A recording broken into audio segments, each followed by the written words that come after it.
Hello friends, welcome back to my channel. तो आज हम पढ़ने वाले हैं SKMU सेमेस्टर 1 सेशन है 25-29 मेजर 1 जूलॉजी का। आज हम देखेंगे यूनिट 1 का कंप्लीट नोट्स। तो ये मेरा सेमेस्टर 1 25-29 वालों का पहला वीडियो है। तो अगर आप चैनल पर नए हैं तो चैनल को सब्सक्राइब कर लीजिए, वीडियो को लाइक कीजिए और अपने फ्रेंड्स में शेयर कीजिए और कमेंट बॉक्स में बताइए कि आपको किस सब्जेक्ट का वीडियो चाहिए। और हमारे टेलीग्राम चैनल और व्हाट्सएप ग्रुप को भी ज्वाइन कर लीजिएगा, क्योंकि आपको इसका PDF टेलीग्राम चैनल पर ही मिलेगा।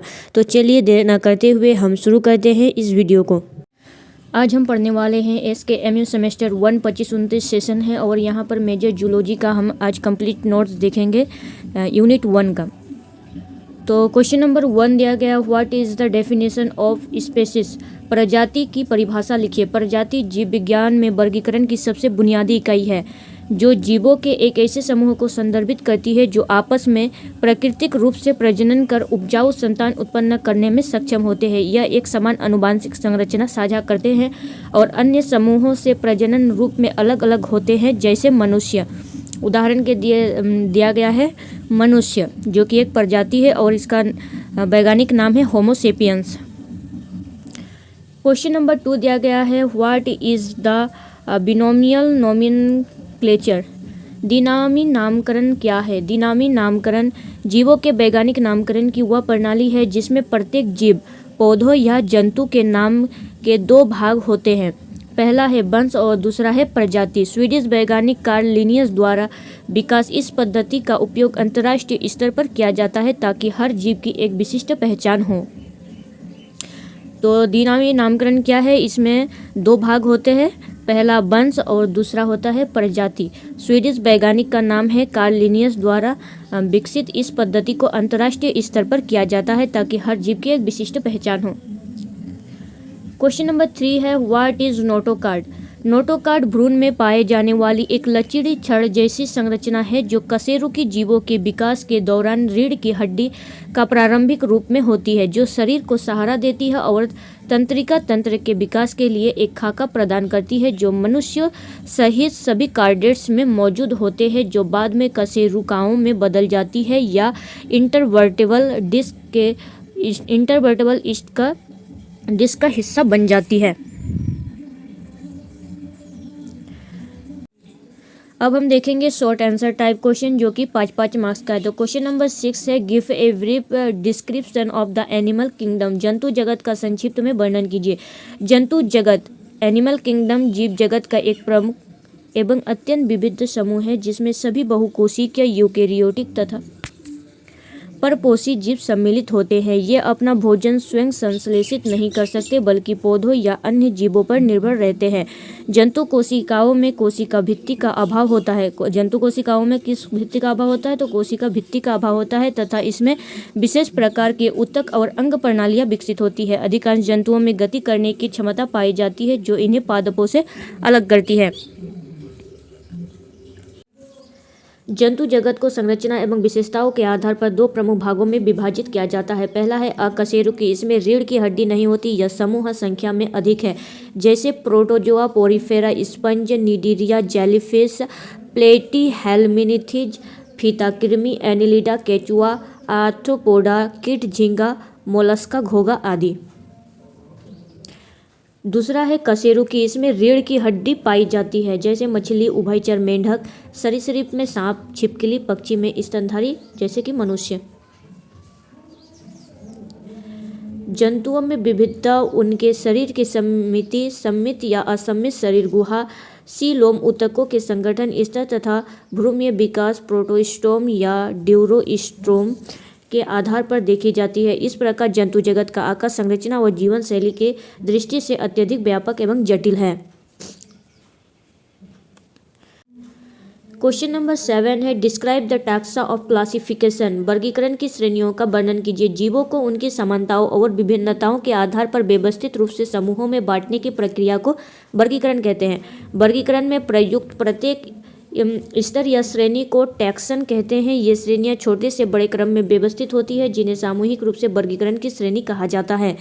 तो वर्गीकरण किसे कहते हैं, जीवों को उनकी मतलब कि उनकी क्या समानता है और भिन्नताएं हैं, उनके आधार पर जीवों को वर्गीकरण किया जाता है। वर्गीकरण को प्रमुख श्रेणियों में निम्नलिखित है। वर्गीकरण की प्रमुख श्रेणियां निम्नलिखित है। पहला है जाति। यह वर्गीकरण की सबसे छोटी और मूल इकाई है। एक ही जाति के जीव आपस में प्रजनन करके समान संतान उत्पन्न कर सकते हैं। उदाहरण के लिए होमोसेपियंस मतलब कि मनुष्य। दूसरा है वंश। समान लक्षणों वाली कई जातियां मिलकर एक वंश बनाती है। जैसे उदाहरण के लिए दिया गया है पैंथेरा वंश में शेर, बाघ आदि शामिल होते हैं। तीसरा है कुल। कुल मतलब फैमिली। संबंधित वंशों का समूह कुल कहलाता है। उदाहरण के लिए दिया गया है फेलिड जैसे कि बिल्ली कुल। चौथा है गण। कई कुल मिलकर एक गण बनते हैं। पांचवा है वर्ग क्लास। कई गण मिलकर एक वर्ग बनाते हैं जैसे कि मैमल्स स्तनधारी। संघ। कई वर्ग मिलकर एक संघ बनाते हैं जैसे कि कॉर्डेटा। सातवां है जगत। यह सबसे बड़ी श्रेणी है। कई संघ मिलकर एक जगत बनाते हैं जैसे कि एनिमल। तो एनिमल में बहुत एनिमल होते हैं, बहुत जानवर होते हैं जो जिसका पूरा एक जगत है जिसे हम जानवर कहते हैं। इन सभी श्रेणियों को मिलकर टैक्सोनॉमिक श्रेणी क्रम कहा जाता है। वर्गीकरण के जीवों को पहचान, अध्ययन और उनके आपसी संबंधों को समझना आसान हो जाता है। क्वेश्चन नंबर 8 है write a difference between protostome and deuterostome. तो इसका देखिए क्वेश्चन का आंसर क्या है। प्रोटोस्टर्म और ड्यूटोस्टर्म जंतु जगत के दो प्रमुख समूह हैं जिनका वर्गीकरण भ्रूणीय विकास के आधार पर किया जाता है। प्रोटोस्टर्म में भ्रूण के प्रारंभिक छिद्र जिसे ब्लास्टोपोर कहते हैं से मुख का निर्माण होता है तथा गुदा बाद में बनती है। इसके विपरीत ड्यूटोस्टर्म में ब्लास्टोपोर से गुदा का निर्माण होता है और मुख के बाद विकसित होता है। प्रोटोस्टर्म में कोशिका विभाजन सर्पिल तथा निर्धारक प्रकार से होता है। जिससे प्रारंभिक कोशिकाओं का भाग्य पहले से निर्धारित रहता है। वही ड्यूटोस्टर्म में विभाज्य रेडियल तथा अनिर्धारक प्रकार का होता है जिससे प्रारंभिक कोशिकाएं पूर्ण जीव बनाने की क्षमता रखती है। इसके अतिरिक्त प्रोटोस्टर्म में सीलोम शरीर गुहा का निर्माण सीजोसियस विधि से होता है जिसमें मेसोडर्म की ठोस परत फटकर गुहा बनाती है। इसीलिए ड्यूटोस्टर्म में सीलोम एंट्रोसिलस विधि से बनता है जिससे आंत्र की भित्ति में थैली के रूप में गुहा विकसित होता है। एनीलिडा, ऑर्थोपोडा और मोलस्का प्रोटोस्टर्म के उदाहरण हैं जबकि एकाइनोडर्मेटा और कार्डेटा ड्यूटोस्टर्म के उदाहरण हैं। इस प्रकार भ्रूणीय विकास की प्रक्रिया, विभाजन के प्रकार तथा सीलोम निर्माण के आधार पर दोनों समूहों में अंतर स्पष्ट किया जाता है। अब हम देखेंगे लॉन्ग आंसर टाइप क्वेश्चन जो कि 15 मार्क्स का है।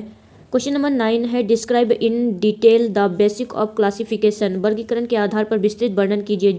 जीवों के वर्गीकरण उनकी समानताओं एवं भिन्नताओं के आधार पर किया जाता है। जंतु जगत का वर्गीकरण के प्रमुख आधार निम्नलिखित हैं। पहला है संगठन के स्तर। जीवों में शरीर की रचना किस स्तर पर विकसित है इसके आधार पर वर्गीकरण किया जाता है। कुछ जीवों में केवल कोशिकीय स्तर जैसे प्रोटोजोआ, कुछ में ऊतक स्तर जैसे कि निडेरिया, कुछ में अंग स्तर और कुछ में अंग प्रणाली जैसे कि कॉर्डेटा पाया जाता है। दूसरा है सम्मिति। शरीर के भागों की व्यवस्था के आधार पर जीवों को असम्मित जैसे कि स्पंज, द्विपार्श्व सम्मित जैसे कि मनुष्य और त्रिज्यीय सम्मित जैसे कि जेलीफिश में बांटा जाता है। तीसरा है जर्म लेयर मतलब जर्म लेयर। भ्रूणीय विकास के दौरान बनने वाली कोशिका परतों के आधार पर जीवों को द्विस्तरीय और त्रिस्तरीय में वर्गीकृत किया जाता है। चौथा है शरीर गुहा। शरीर में पाई जाने वाली गुहा के आधार पर जीवों को एसिलोमेट गुहा रहित, स्यूडोसिलोमेट कृत्रिम गुहा और सिलीमेट सच्ची गुहा में बांटा जाता है। पांचवा है खंडन। कुछ जीवों में शरीर में खंड पाए जाते हैं जैसे कि केचुआ और मेटामेरिज्म कहते हैं इसे मेटामेरिज्म कहते हैं। छठा है नोटोकार्ड की उपस्थिति। नोटोकार्ड की उपस्थिति या अनुपस्थिति के आधार पर जंतुओं को अकॉर्डेट नोटोकार्ड रहित और कॉर्डेट नोटोकार्ड युक्त में विभाजित किया जाता है। सातवां है भ्रूणीय विकास। ब्लास्टोपोर से मुख या गुदा का निर्माण के आधार पर वर्गीकरण किया जाता है। निष्कर्ष इस सभी आधारों के माध्यम पर जीवों को वैज्ञानिक ढंग से समूह में विभाजित किया जाता है जिससे इसकी पहचान, अध्ययन और आपसी संबंध को समझना सरल हो जाता है। क्वेश्चन नंबर 10 है write the rules of binomial nomenclature.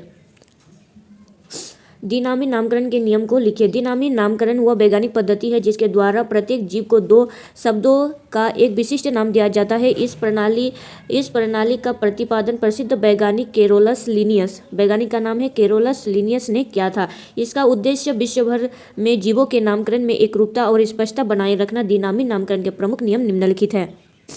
पहला नियम है, प्रत्येक जीव का वैज्ञानिक नाम दो शब्दों से मिलकर बना होता है। पहला वंश का नाम और दूसरा जाति का विशेष कहलाता है। जैसे कि होमो सेपियंस, तो होमो क्या है, यह एक वंश है। सेपियंस क्या है, यह एक जाति है। तो मनुष्य का वैज्ञानिक नाम है होमो सेपियंस। वैज्ञानिक नाम सामान्यतः लैटिन भाषा में या लैटिनीकरण के रूप में लिखा जाता है, क्योंकि लैटिन एक मृत भाषा है और इसके शब्दों का अर्थ समय के साथ बदलता नहीं है। तीसरा है, नाम का पहला शब्द वंश का प्रथम अक्षर बड़े अक्षर जैसे कि कैपिटल लेटर में लिखा जाता है, जबकि दूसरा अक्षर जाति का प्रथम अक्षर स्मॉल लेटर में लिखा जाता है, जैसे कि मेगिफेरा इंडिका आम का वैज्ञानिक नाम है। चौथा है, जब नाम को मुद्रित किया जाता है तो उसे तिरछे अक्षरों में लिखा जाता है। यदि हाथ से लिखा जाए तो दोनों शब्दों में अलग अलग रेखांकित किया जाता है। पांचवा है, किसी भी जीव का केवल एक ही मान्य वैज्ञानिक नाम होता है, जिसे अंतर्राष्ट्रीय नामकरण नियमों ICZN international code of zoological nomenclature के अनुसार स्वीकार किया जाता है। छठा है, कभी कभी वैज्ञानिक नाम के बाद उस वैज्ञानिक का नाम भी लिखा जाता है जिसने उस जीव का प्रथम वर्णन किया था। इस प्रकार द्विनामी नामकरण प्रणाली जीवों को सही पहचान, वर्गीकरण तथा अंतर्राष्ट्रीय स्तर पर वैज्ञानिक संचार को सरल और व्यवस्थित बनाती है। तो ये था लास्ट क्वेश्चन, जो आपका यूनिट 1 का जूलॉजी का मोस्ट इंपॉर्टेंट क्वेश्चन था। अगर आपको वीडियो अच्छा लगा तो चैनल को सब्सक्राइब कीजिए, वीडियो को लाइक कीजिए और अपने फ्रेंड्स में शेयर कीजिए। तो मिलते हैं नेक्स्ट वीडियो में, तब तक के लिए थैंक यू।